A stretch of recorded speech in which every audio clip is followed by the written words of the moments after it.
নমস্কার বন্ধুরা, আমার চ্যানেল সুমিতার পাকশালা অ্যান্ড দিনলিপিতে আপনাদের স্বাগত জানাই। আজ আমি তৈরি করছি নলেন গুড়ের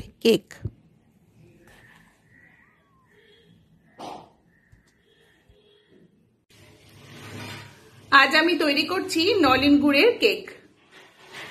এই জন্য এখানে নিয়েছি চিনি।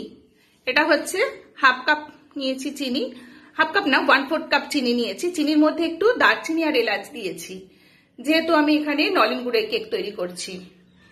আর নিয়েছি 1/4 কাপ সাদা তেল, আর 1 কাপ পরিমাণে ময়দা, আর ড্রাই ফ্রুটস নিয়েছি, আর এখানে ভিনিগার নিয়েছি, আর এখানে নলেন গুড় নিয়েছি, আর দুধ নিয়েছি। আপনারা দই দিয়েও করতে পারেন, কিন্তু আমি এখানে দুধ আর ভিনিগার নিলাম। প্রথমে দুধটা ঢেলে নিলাম, 1 কাপ পরিমাণ দুধ নিয়েছি, আর দুধটা একটু কুসুম গরম আছে।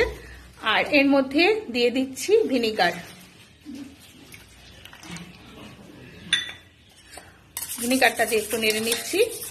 এরপর এর মধ্যে দিয়ে দিচ্ছি সাদা তেল, আর দিয়ে দিচ্ছি গুঁড়ো করে নেওয়া, এটা ময়দাটা আছে, গুঁড়ো করে নেওয়া চিনিটা। এটা যেহেতু আমি নলেন গুড়ের কেক তৈরি করছি, ওই জন্য এখানে এলাচ আর দারচিনিটা দিয়েছি, যাতে ফ্লেভারটা ভালো আসে। ভ্যানিলা এসেন্সও আপনারা দিতে পারেন, তাতে কোনো অসুবিধা নেই। আচ্ছা, খুব ভালো করে এটাকে নাড়িয়ে নিচ্ছি।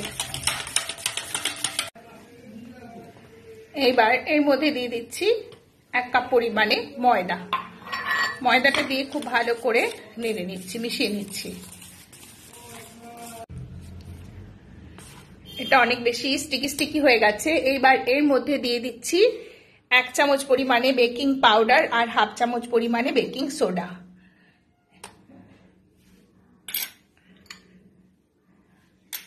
এবার উপর দিয়ে একটু দুধ দিয়ে দেব।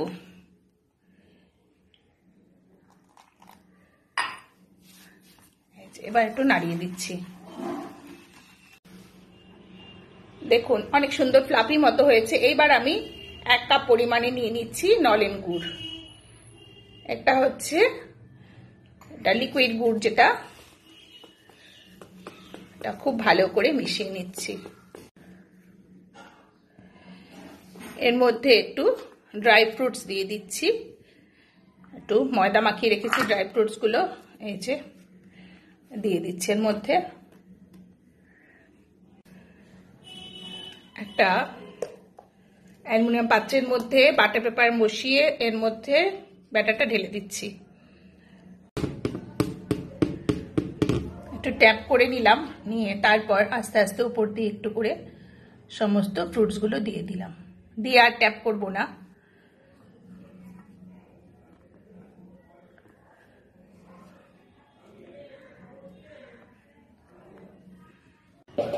প্রেসার কুকারের মধ্যে একটা স্ট্যান্ড বসিয়ে দিয়েছি, আর আগে থেকে হিট করে রেখেছিলাম ঢাকা দিয়ে। আর এই যে এর মধ্যে এবার একটা সাঁড়াশির সাহায্যে বসিয়ে দিচ্ছি। আর প্রেসার কুকারে ওই সিটিটা আর রাবারটা খুলে নিয়েছি। এবার এটা আটকে দিচ্ছি। লো ফ্লেমে হবে, আর মিনিট 15-20 পর আমি একটু খুলে তারপরে দেখে নেবো, চেক করে নেবো। মিনিট 20 পরে প্রেসার কুকারটা খুলে ওপর দিয়ে কিছু ড্রাই ফ্রুটস সাজিয়ে দিচ্ছি। এই যে কেকটা এরকম তৈরি হয়েছে। 40 মিনিট বাদে প্রেসার কুকারের ঢাকনাটা খুলে দিলাম। এবার একটা টাওয়াল দিয়ে চাপা দিয়ে রাখবো, তাতে কেকটা অনেক নরম হবে। আর তারপর মানে ঠান্ডা হবে মিনিট 15 পরে। একদম ঠান্ডা হয়ে গেলে এটাকে উল্টে দিয়ে কেকটাকে বার করে নিচ্ছি। দেখুন, এরকম তৈরি হয়ে গেছে। এবার বাটার পেপারটা তুলে নিচ্ছি। এই যে আজকে নলেন গুড়ের কেক আমার তৈরি হয়ে গেছে। এতক্ষণ আমার সঙ্গে থাকবার জন্য আপনাদের ধন্যবাদ।